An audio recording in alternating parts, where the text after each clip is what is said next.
사무엘하 11장 1절부터 5절까지 함께 읽겠습니다. 그 해가 돌아와 왕들이 출전할 때가 되매 다윗이 요압과 그에게 있는 그의 부하들과 온 이스라엘 군대를 보내니 그들이 암몬 자손을 멸하고 라빠를 에워쌌고 다윗은 예루살렘에 그대로 있더라. 저녁때에 다윗이 그의 침상에서 일어나 왕궁 옥상에서 거닐다가 그곳에서 보니 한 여인이 모욕을 하는데 심히 아름다워 보이는지라. 다윗이 사람을 보내 그 여인을 알아보게 하였더니 그가 아뢰되 그는 엘리암의 딸이요 햇사람 우리아의 아내 바세바가 아니니까 하니 다윗이 전령을 보내어 그 여자를 자기에게로 데려오게 하고 그 여자가 그 부정함을 깨끗하게 하였으므로 더불어 동침하며 그 여자가 자기 집으로 돌아가니라. 그 여인이 임신하며 사람을 보내 다윗에게 말하여 이르되 내가 임신하였나이다 하니라. 아멘.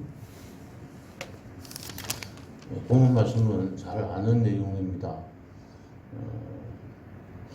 근데 오늘 이 본문 말씀을 이해하기 위해서 지난 화요일 날 보았던 사무엘하 10장을 우선 한번 살펴보고 연결해서 살펴봐야 될 것 같습니다. 다윗은 암몬 자손의 그 왕인 나하스와 아주 친밀하게 잘 지내고 또 나하스의 은총을 받았다고 했습니다. 이 암몬의 그 나하스는 사울과는 적대 관계였습니다. 사울이 기름 부음을 받고 아직 왕으로 정식으로 등극하지 않았을 때에 이 암몬 자손들이 길르앗 야베스에 쳐들어오게 되었고 길르앗 야베스 사람들이 사울에게 도움을 요청하게 되었습니다. 그래서 사울이 첫 번째 전과를 올린 것이 이 암몬과의 싸움이었습니다. 그래서 나하스는 사울과는 적대적인 관계였기 때문에 사울과 적의 관계인 다윗에게 은총을 베풀어 주음으로 인해서 이 사울에게 손해를 끼치려고 아마 그렇게 했기도 한 것 같습니다. 어쨌든 나하스는 다윗에게 은총을 베풀었습니다. 그래서 이 나하스가 죽게 되자 다윗은 조문객을 보내게 됩니다. 근데 이 암몬의 그 아들인 한우는 이 조문객을 자기들의 나라의 정탐꾼으로 오해를 하게 되고 그 정탐꾼의 그 조문객에게 수염의 절반을 깎게 되고 또 어복의 중동볼기까지 잘라서 돌려 보내게 됩니다. 이 일로 인해서 암몬 자손과 다윗과의 전쟁이 일어나게 됩니다. 이 암몬 자손들은 겁을 지르묻고 자기들 혼자로서는 다윗을 이겨낼 수가 없다고 생각해서 아람 사람들의 연합군을 초청합니다. 그러니까 용병을 모집을 하는 거죠. 다른 나라 사람에게 같이 싸워달라고 합니다. 이 요압 장군이 전쟁터에 나갔는데 이 암몬과 아람 사람들 사이에 중간에 끼어서 포위가 됩니다. 굉장히 어려운 상황에 있을 때 이 요압 장군은 자기 동생 아비새에게는 이 암몬 자손들을 지키라고 하고 자기는 이 아람 사람들을 치게 됩니다. 그러니까 이 용병들은 자기 나라가 아니니까 두려워서 떨고 도망을 가버립니다. 도망을 가게 되니까 이 암몬 자손들도 자기들끼리만 전쟁에서 이길 수가 없다고 생각해서 그들은 그 성읍으로 들어가 버리고 이 요압 장군은 다시 예루살렘으로 돌아오게 됩니다.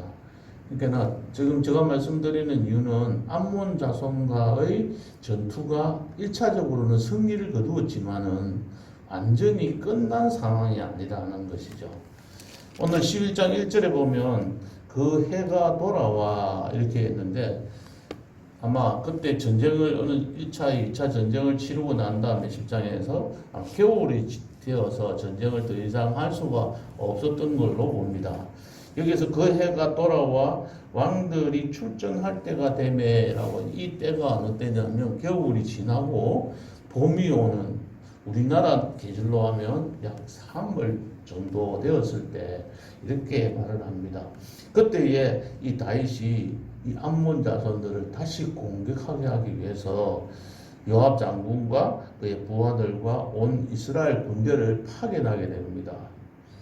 이 전쟁이 일어나서 이 암몬 자손을 이제 완전히 밀어버리고 이 라빠 성을 빼앗아서 암몬 자손을 자기들의 그러니까 지배를 받게 만드는 그런 단계에 이르게 됩니다.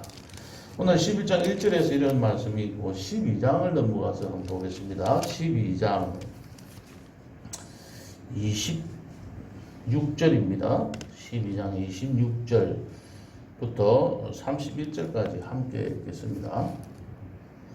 요압이 암몬 자손의 라빠를 쳐서 그 왕성을 점령하매 요압이 전령을 다시 다윗에게 보내 이르되 내가 라빠 곧 물들의 성읍을 쳐서 점령하였으니 이제 왕은 그 백성의 남은 군사를 모아 그 성에 맞서 진치고 이 성읍을 쳐서 점령하소서.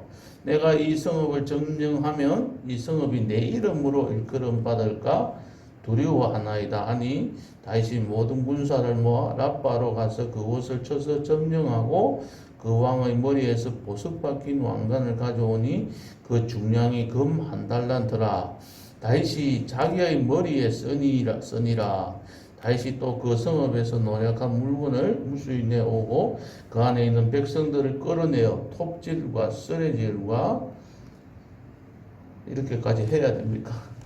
암몬 자손의 모든 성읍을 이같이 하고 다윗과 모든 백성이 예루살렘으로 돌아가니라. 제가 말씀드린 이유는 11장 1절부터 지금 12장 마지막 절까지가 나오는 이 사건, 암몬과의 전쟁을 일으키고 있는 그 중간에 오늘 다윗과 밧세바 사건이 일어났다는 이야기를 말씀을 드리는 겁니다.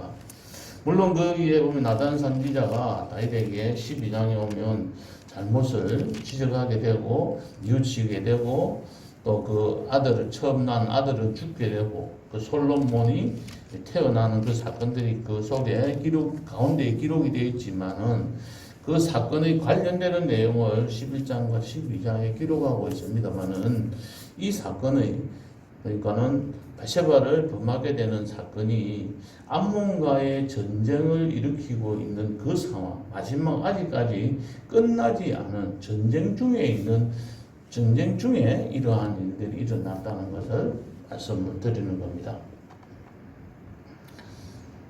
이러한 상황에 다윗은 전쟁터에 나가지 않고 11장 1절에 보면 예루살렘에 그대로 있었다고 했습니다.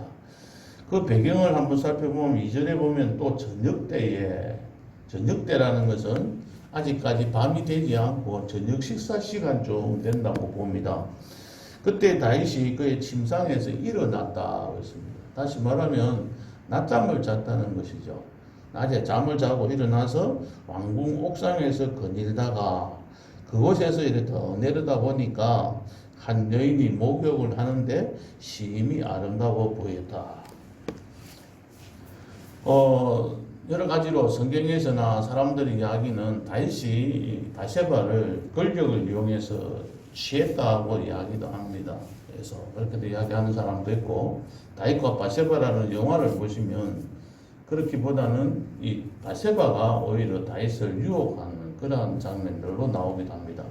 어떠한 상황이든지 간에 우리의 생각과 사고방식으로 지금 현재의 어떤 생각으로 이해하기는 조금 어렵습니다. 그 당시 고대 근동지방의 그 모습을 생각해 보시면 보디발의 아내가 요셉을 유혹할 때 있던 그런 상황도 비슷한 어떤 그런 상황이라고 봅니다.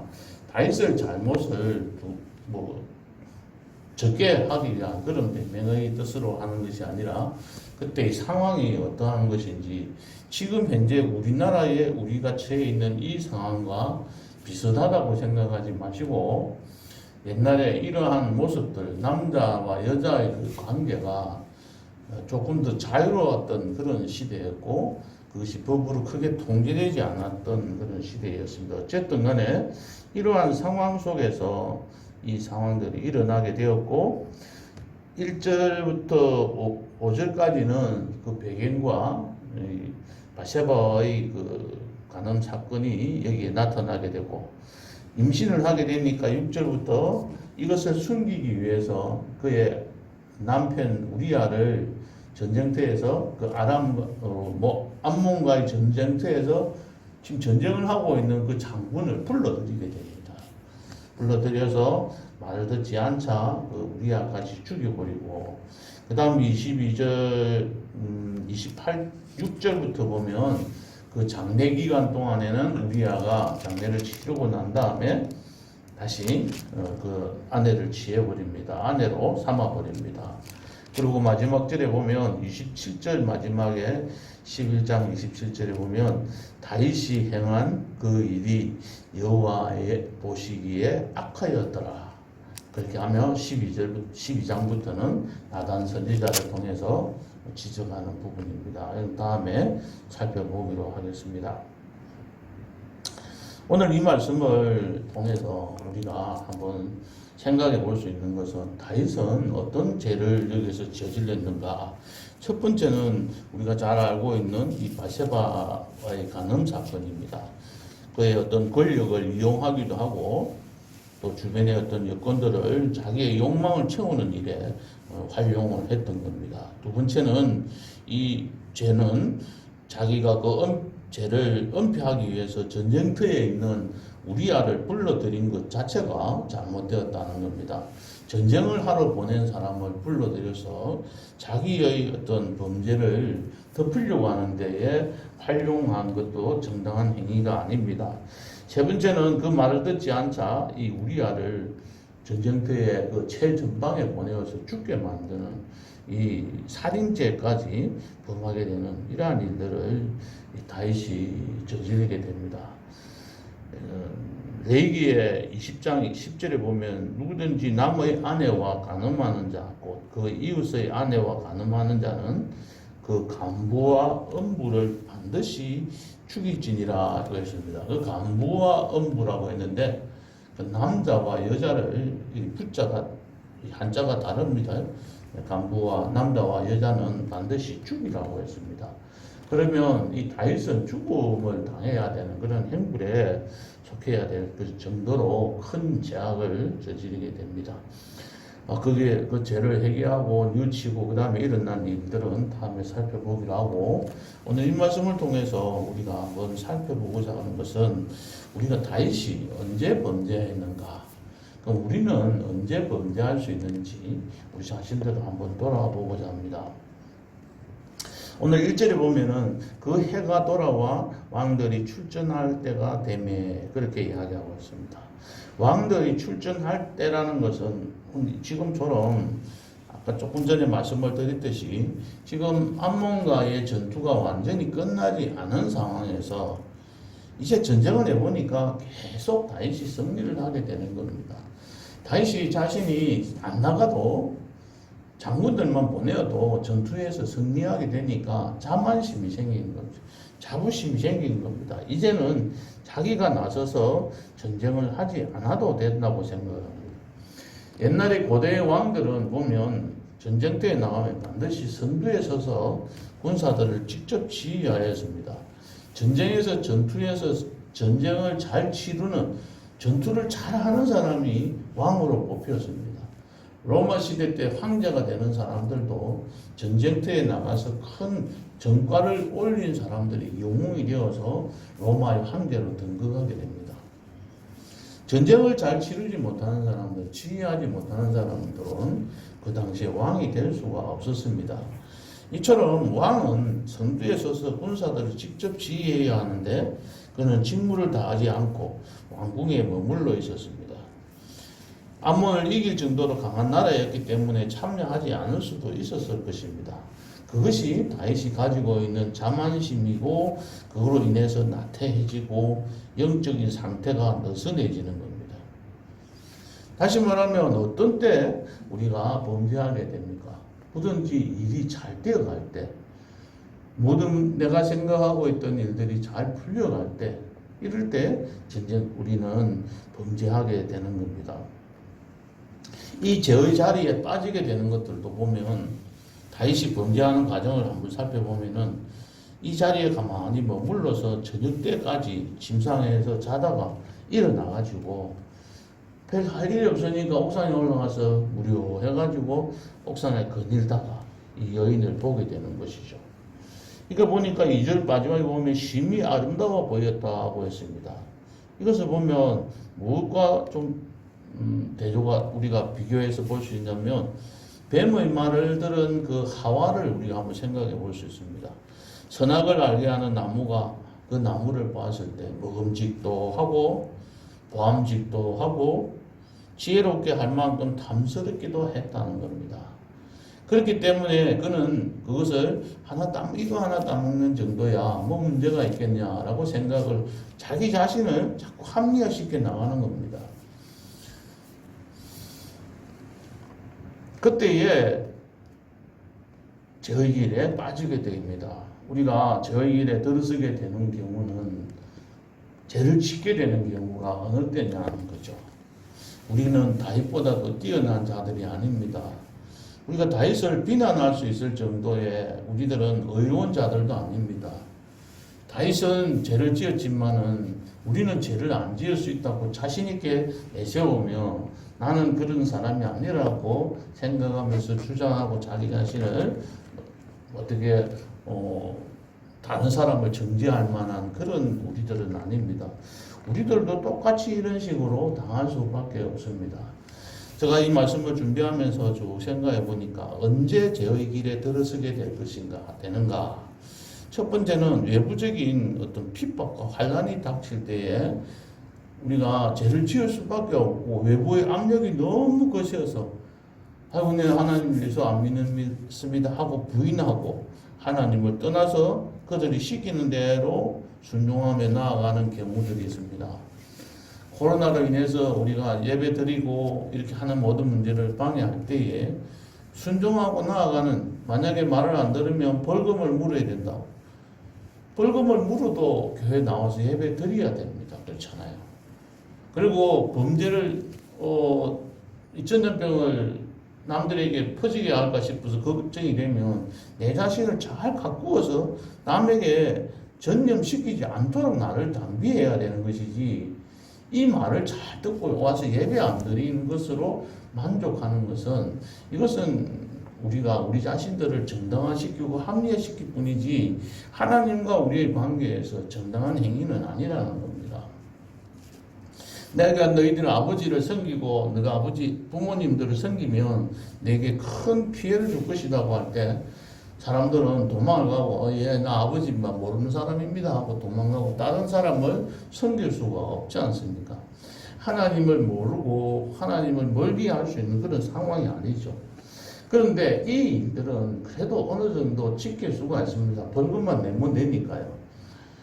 근데 더 힘든 것은 어떤 때있냐면 내 일이 순조롭게 잘 되어갈 때, 봐라, 나는 모든 일들을 다 자신 있게 할 수 있어. 이렇게 생각할 때 내 자신이 우쭐해지게 되고, 너희들은 못하지만 당신들은 하는 거 보니까 참 불쌍해. 어떻게 그 일을 그렇게밖에 처리해 못해. 그런데 왜 하나님 앞에서 주를 위해서 헌신하고 봉사하는 게 그것밖에 안 돼. 나처럼 이렇게 못하냐고 하고 우쭐해지는 그런 경우들. 그럴 때 교만해질 때 더 큰 죄를 저지르게 되는 겁니다.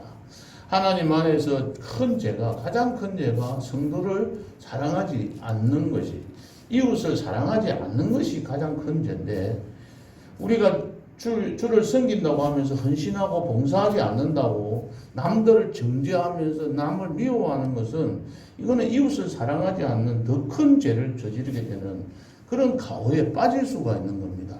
내가 남들보다 잘하게 되고 내가 남들보다도 더 뛰어나게 신앙생활을 잘한다는 생각을 가질 때에 더 큰 범죄에 빠질 가능성들이 있다는 겁니다. 세 번째는 더 큰 중요한 것은 오늘 이 말씀처럼 유혹을 당할 때, 내가 이 일을 하면 내가 무엇을 보상해 주겠다고 할 때에 빠져들기가 쉽습니다. 예수님이 세 번째 시험을 당할 때 어떤 일이 있습니까? 네가 나에게 절만하면, 나에게 경배만하면 이 보이는 모든 땅들을 너에게 줄 것이다 하고 할 때, 우리는 그 이야기 들으면 넙죽절하지 않을까요? 이 순간만 하나님 눈 좀 감아주세요 하고 넙죽절하고 받을 겁니다. 우리가 뇌물을 받는 공무원들을 욕할 그런 상황이 아닙니다. 만약에 여러분들이 그 자리에 가서 큰 뇌물을 줘서 잠시만 눈 감아주라고 할 때 그 뇌물을 뿌리치고 받지 않는다라고 누가 감히 자부하고 나서겠습니까? 정말로 어떤 일을 내가 이런 유혹을 받을 때 그 유혹을 뿌리친다는 것은 굉장히 힘든 일입니다. 이런 유혹을 당할 때 우리 자신들은 이겨낼 수 있는 사람들은 그렇지 않지 않습니다. 정치를 하는 사람이나 어떤 그러한 권력자의 길에 설 때에 이 주변에 있는 사람들이 미인계나 여러 가지 방법들을 사용해서 유혹을 하게 됩니다. 그 유혹을 받을 때에 넘어지지 않는 사람들은 거의 드뭅니다.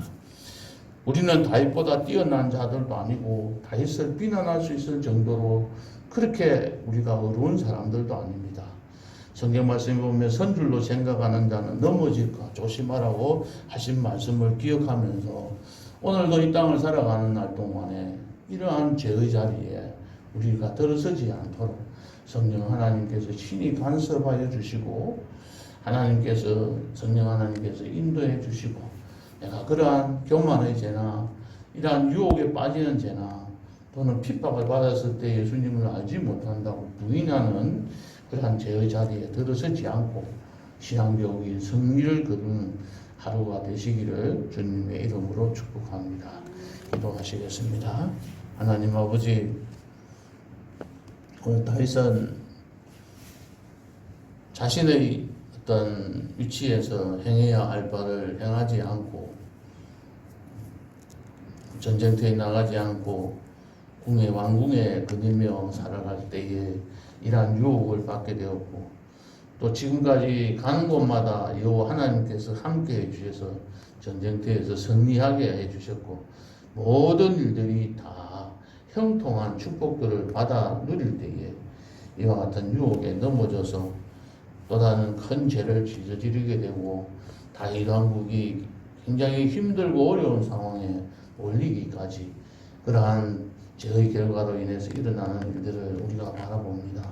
지금까지는 하나님께서 다윗을 통해서 많은 일들을 성공하게 해주셨고 승리하게 해주셨는데 이 일들 때문에 그는 좀 나태해지고 유혹에 빠져서 죄를 짓게 되고 그동안 일어나는 일들이 힘들고 어려운 일들이 계속되어져 가는 모습들을 봅니다. 하나님께서 우리들에게 축복해 주시고 하나님의 자녀 삼아 주시고 우리가 교회에서 성도로서 헌신하며 봉사하며 주를 위해서 살아가는 이러한 과정 속에서 또 더 큰 죄를 저지를 수 있음을 우리들이 항상 명심하고 이러한 유혹이나 이러한 잘못된 죄악에 빠지지 않도록 하나님 친히 간섭하여 주시고 우리들을 인도해 주시길 원합니다. 이 세상은 험악합니다. 나는 약합니다. 이 세상을 험한 세상을 이겨나갈 힘들이 저희들에게는 전혀 없습니다. 넘어지고 주님 나태해져서 이 유혹에 빠져들 수밖에 없는 저희들입니다. 주님께서 함께 하시지 아니하시면 우리도 똑같은 죄의 길에 들어설 수밖에 없는 죄인임을 이 시간 고백하오니 하나님께서 도와주시고 친히 인도하여 주시고 모든 문제를 주 안에서 해결함 받는 모든 성도님들 되도록 축복해 주시옵소서. 예수님 이름으로 기도하옵나이다. 아멘.